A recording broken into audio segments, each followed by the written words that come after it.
All right, let's jump right in. Today, we're diving deep into all things international film and television. Sounds exciting. It is. You guys gave us a huge stack of articles from Further and Better's TV, Film and Media Industry International News Roundup this week.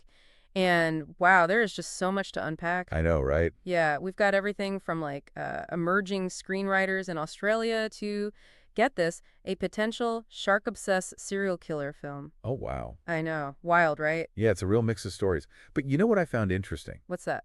How a lot of these stories, they all kind of connect back to some of the bigger issues and trends that are happening across the entire industry. Okay, I see what you mean. So it's almost like we're seeing like a global snapshot of an industry that's in transition. Exactly. It's trying to adapt to all these changes in the world. Okay, so let's zoom out for a minute then. What kind of patterns are you noticing?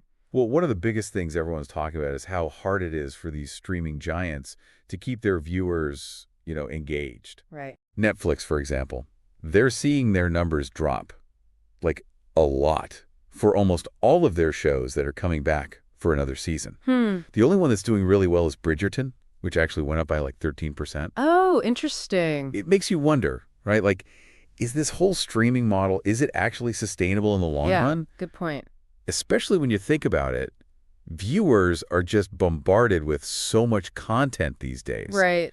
And they might be a little hesitant to, really get invested in a show. Oh, I see what you're saying. Especially when there are these huge gaps between seasons sometimes. Yeah, exactly. Maybe people are kind of yearning for those days when you had longer seasons and they came out more consistently. Right, right. So are you saying we're kind of moving past that initial excitement of streaming and now audiences are getting more picky? Yeah, I think you're right. People are more discerning about what they watch. And that's where I think independent filmmaking really comes in. Okay. We're seeing this wave of creativity and innovation from indie filmmakers. They're not afraid to tell different kinds of stories. They have these really bold visions, and they're filling a gap that the big studios with all their Viscaverse stuff have left open. We've got some really great examples of that in these articles. Oh, yeah. Like John Magaro. Oh, I love him. Yeah.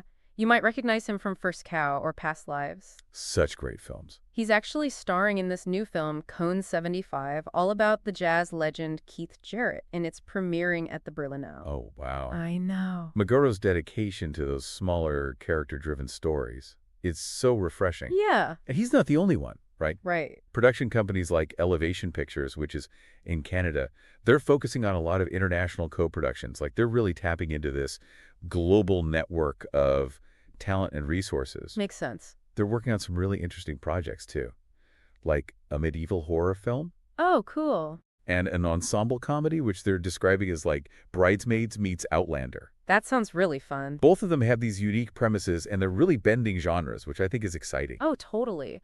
And then you've got Christine Langan.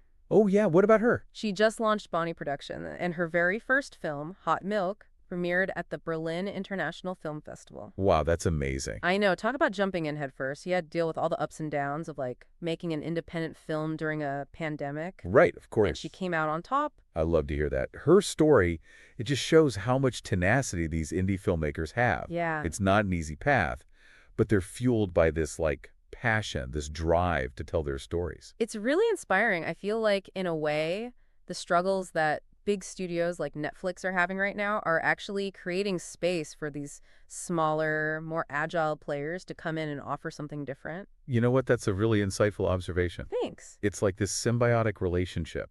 Totally. And speaking of challenges, we can't forget about film festivals. Right. They're facing their own hurdles, mostly financial, like the Berlinale, which is one of the biggest and most prestigious festivals in the world. They actually had to cut back on their programming this year because their budget got slashed. It's a shame. And the articles mention that festivals in South Korea are in a similar boat, dealing with a 50% budget cut. Wow. Which is a huge blow to local films, Yeah, that's really worrisome. I mean, film festivals, they're so vital. They're how new talent gets discovered and how films that might not get seen otherwise finally get an audience. Exactly. They're so important for emerging filmmakers. It's where they get exposure, meet other people in the industry, and hopefully get some critical acclaim. For sure. And they also play a huge role in promoting international collaborations. Definitely. It's all about connecting filmmakers and audiences from all over the world. It makes you wonder, what does this mean for the future of these film festivals? Will they even survive? It's tough to say. I think their survival hinges on how well they can adapt and innovate. Right. Like, maybe we'll start to see more hybrid events. Oh, what do you mean? Like, they could combine in-person screenings with online components. That's a great idea. Yeah, that way they can reach a much wider audience, but also keep costs down. That's a really good point. Or maybe we'll even see totally new festival formats pop up, like festivals that are tailored to specific genres or themes, Oh, yeah? catered to like more niche audiences. That would create some really unique experiences. Exactly. It's like, necessity is the mother of invention. Love that. I think we're going to see some really exciting developments in the festival circuit in the next few years. I hope so. So while the big players are trying to figure out how to stay afloat, independent filmmakers and festivals are finding ways to adapt and carve out their own space. It's a pretty dynamic ecosystem. It really is. But enough about the state of the industry. Let's get to the fun stuff. What new projects are you most excited about from this roundup? Ooh, good question. There are some really intriguing adaptations in the works. I know. I'm personally really drawn to the film about journalist Peter Greste's imprisonment in Egypt. Oh, yeah, that sounds really intense. It's starring Richard Roxburgh, too. Awesome. It's a very timely story, don't you think? Oh, absolutely. About press freedom and fighting for justice. Important topics for sure.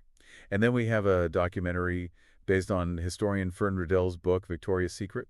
Oh, right, but it's not about the lingerie. No, not at all. It's actually a whole new perspective on Queen Victoria's relationship with John Brown. So like a historical deep dive into a potentially scandalous relationship. Precisely. I'm definitely intrigued. Me too. And it looks like Apple TV Plus is getting into adaptations too. They're developing a series based on Candace Fox's thriller High Wire. Oh, I've heard of that book. It's being produced by Ridley Scott's company too. Wow, so it's a big deal. Yeah.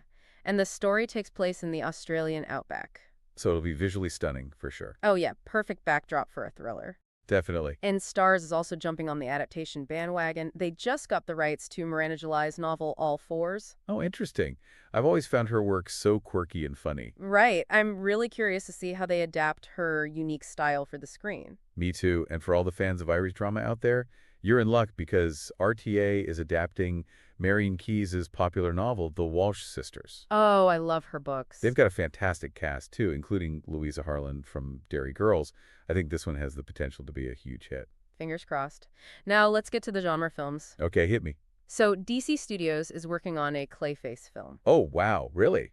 But here's the twist. They're going for a horror, thriller, tragedy vibe. That's interesting. It's definitely not your typical superhero flick. Right? It'll be really interesting to see how they pull it off. Totally. They're considering Jeff Wadlow and James Watkins to direct, both of whom have a lot of experience in horror. Makes sense. Okay, get this. A sequel to The Goonies is finally happening. Oh my gosh, are you serious? I know. Talk about a blast from the past. They've got screenwriter Potsy Pomsaroli on board to write it. This is the best news I've heard all day. I know, right? I can't wait to see what kind of adventure the new generation of Goonies will go on. Me neither. And wait, there's more. Luca Guadagnino, who directed Call Me By Your Name, has a new psychological thriller coming out this October called After the Hunt. Oh, I love his work. And get this cast. Julia Roberts, Io Adebiri, and Andrew Garfield. Wow, talk about a star-studded lineup. I know, this one's definitely going on my watch list. Mine too. Oh, and speaking of thrillers, Catherine Zeta-Jones is going to star in and produce Kill Jackie, a Prime Video thriller. It's actually a really interesting twist on a classic crime thriller. They've reimagined the main character from Aidan Truhan's book, The Price You Pay, as a woman. A gender-bending thriller. I like it. And last but not least, we have Black Demon. It's a shark thriller starring Jack Kesey, Julio Cesar Cedillo, and Kate Del Castillo. You know, with all these shark movies coming out lately, I'm starting to think filmmakers are tapping into some kind of primal fear we all have of the deep sea. Right. There's definitely something about the vastness of the ocean and the creatures that lurk beneath the surface that just freaks people out. Totally agree. It's that element of the unknown. Well, I'm hooked. But before we get too lost in the depths of the ocean, let's come back up for air and talk about how technology is changing the game in film and television. Specifically, the impact of artificial intelligence, or AI. Ooh, yes, AI. It's revolutionizing so much of the industry. In so many ways, right? Like, imagine you're an editor and you need to find a specific clip, but you have hours of footage to sift through. Oh, that sounds like a nightmare. It is.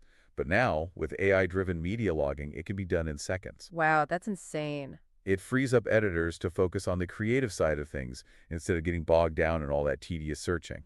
That's a huge time saver. And then there's advanced indexing, which is allowing networks to make money from their massive archives in ways they couldn't before. Oh, right, because AI can analyze all that content and automatically generate tags and metadata. Exactly. So it makes it so much easier to search, categorize, and ultimately monetize those huge libraries of film and TV content. It's like having a digital librarian who can instantly access and organize millions of files. Such a good analogy. And AI isn't just being used for archival purposes either. You're right. Over-the-top platforms, or OTT platforms, they're actually using AI to compete with giants like Netflix. Oh, how so? Well, they're taking legacy content, like stuff that's been around for a while, and they're using AI to turn it into something new and engaging. Cool. They're making trailers, highlight reels, and even creating personalized recommendations for viewers. It's amazing what AI can do these days.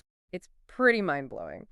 But before we get too carried away with the future, let's dive into this really interesting story about YouTube that caught my eye. It's all about the hidden statistics behind the platform. Oh, yeah. What about that? Some researchers developed a program that randomly generates YouTube URLs. Interesting approach. And it allowed them to see behind the curtain and get a glimpse of the true scale of YouTube. Their findings were shocking. Really? What did they find? They estimate that YouTube has over 14.8 billion videos. 14.8 billion. Wow, I had no idea it was that massive. Right, that's more videos than there are stars in the Milky Way. That's crazy. And what's even more remarkable is that most of that content is coming from everyday people, not professionals. It's incredible, right? It really shows how YouTube has democratized content creation. Absolutely. Anyone can share their story, their passion, their creativity with the world. Exactly. But this discovery, it also raises some questions about, the platform's influence, you know? Right. With so much content out there, how do we even begin to navigate it all? How do we make sure it's good quality? And how do we stop the spread of misinformation? Those are all really valid concerns. I think it underscores the need for media literacy and critical thinking skills. Absolutely. We need to be savvy about how we consume information, question sources, and look out for biases. And we need to be seeking out different perspectives. Couldn't agree more. So it seems like every time technology takes a step forward, we're faced with these new challenges and opportunities. But before we dive into those deep philosophical waters, let's take a moment to catch our breath. We'll be right back to continue our deep dive into the constantly evolving world of international film and television. Sounds good to me. We're back and ready for more film and television news from around the world. You bet. We've got so much more to talk about. Right before the break, we were talking about YouTube. Right. And how crazy it is that it has something like 14.8 billion videos. It's almost hard to wrap your head around, right? Totally. And it just shows how much reach that platform has and how powerful user-generated content really is. Speaking of platforms, though, I'm really curious to hear your take on this whole Netflix moving into video podcast thing. Oh, yeah. What do you think that's going to do to the podcasting world?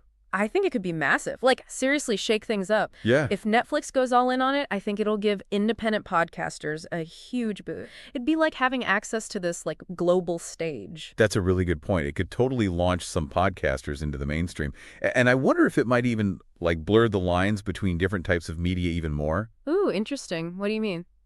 Could we start seeing more stuff that blends film, television, and podcasting together? Ooh, that would be so cool. Right. It's exciting to think about what they could do. Totally. Imagine a documentary that uses podcast-style interviews as part of the storytelling. I love that. Or even a scripted series that releases bonus content as video podcasts.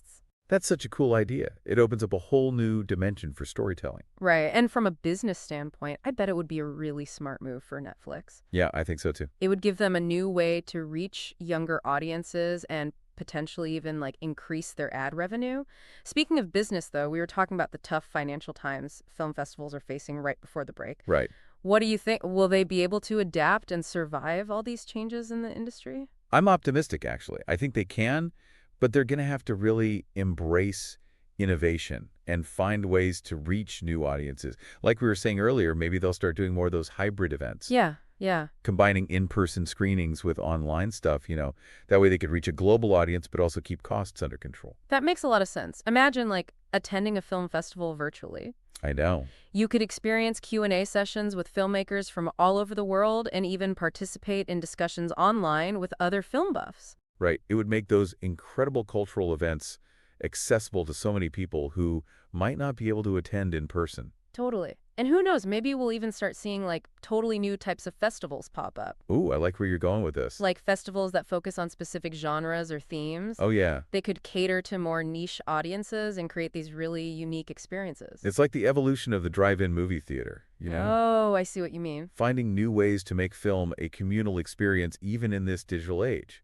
And speaking of evolution, I can't stop thinking about artificial intelligence and its growing impact on everything. Me too. It's so fascinating.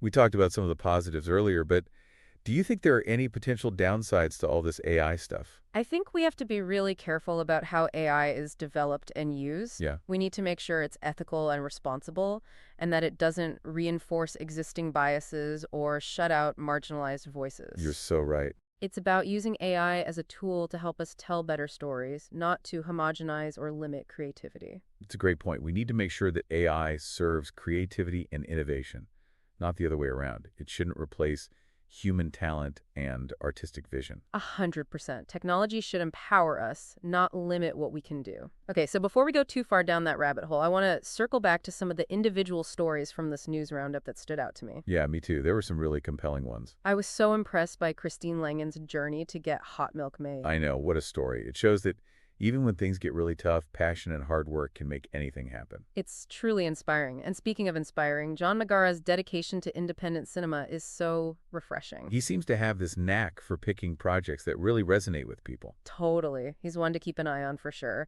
And then there's Mike Downey. His production company is tackling all these films about social and political issues. It's so encouraging to see filmmakers using their platform to address important topics and get people talking. Right. It reminds us that film can be a really powerful tool for social change and raising awareness. So we've covered a lot of ground in this deep dive. What would you say are some of the key takeaways for our listeners? That's a great question. I think the biggest one is that the entertainment industry is constantly changing. But change isn't necessarily a bad thing. It can be a little scary, but it also brings new opportunities for creativity and growth. That's a great way to put it. We're seeing new voices and perspectives emerge, new formats evolving, and new technologies changing everything. It's exciting, and in the midst of all this change, there's one thing that stays the same. What's that? The power of storytelling. Whether it's on the big screen, a TV show, or even a podcast, stories have this incredible ability to transport us, connect us, and challenge the way we see the world. You said it. And that's what makes this industry so captivating. It's this ever-changing tapestry woven from creativity, technology, and the shared human experience. Beautifully said. And speaking of the human experience, I think it's important to talk about how technology is shaping the way we consume and interact with entertainment. What are your thoughts on that? It's a double-edged sword, for sure. Right. Like, on the one hand, technology is making entertainment more accessible than ever before. Absolutely. We can watch films from around the globe, listen to podcasts on literally any topic, and connect with other fans online. It's amazing. But at the same time, it's also creating a more fragmented, individualized experience. What do you mean? I think we're often consuming entertainment alone, plugged into our devices, instead of experiencing it with other people. I see what you mean. Do you think we're losing something in this transition to, like, on-demand, personalized entertainment? It makes you wonder, right? Yeah. Are we at risk of losing that sense of community and shared experience that comes with, say, watching a movie in a packed theater or listening to a radio drama with your family? It's something to think about, for sure. It raises questions about where entertainment is headed in the future. Definitely. Like, are we going to keep moving towards these more solitary experiences, or will we find new ways to connect with each other through shared stories and experiences? Right. Maybe it's about finding a balance, I like that. embracing the convenience and personalization that technology offers while still seeking out those opportunities to connect with other people and experience the magic of storytelling together. I think you're right. It's about using technology to enhance our connections, not replace them. Exactly. So to everyone listening out there, we encourage you to embrace all the possibilities that technology has to offer, but don't forget the importance of sharing those experiences with others and being part of a community. And never lose that sense of wonder and curiosity that drew you to the world of film and television in the first place. Keep exploring, keep asking questions, and keep those creative sparks flying. Wow, I don't know about you, but Yeah. it really feels like we're like standing on the edge of something huge in the entertainment world. I know what you mean. It's exciting, right? It is, but it's also a little bit unsettling at the same time. Like, we don't know what's going to happen next. I agree. It's a fascinating time to be following this industry. And you know what? What? We can't forget that we're all part of this evolution. Like us as viewers, as listeners, the Right. choices we make, the stuff we like, what we decide to watch or listen to, it all shapes the future of entertainment. That's a good point. We have more power than ever to support the stories we want to see, to lift up different voices. We can demand more from the content we consume. Exactly. So keep being curious, explore new things, and let's keep talking about the power of entertainment and what it can do. Couldn't have said it better myself. This has been such a wild ride through the world of international film and television. I know, right? From those streaming giants trying to figure things out to those amazing indie filmmakers out there, from the potential of AI to like the mind-blowing scale of YouTube. We've covered a lot today. So much. And to everyone listening, we want to know what stood out to you. What stories surprised you? Yeah, well, you're adding to your watch list after this deep dive. Tell us about it. We love hearing from you guys. And, we're always learning along with you. Always. So until next time, keep exploring, keep learning, and keep those creative sparks flying. See you next time.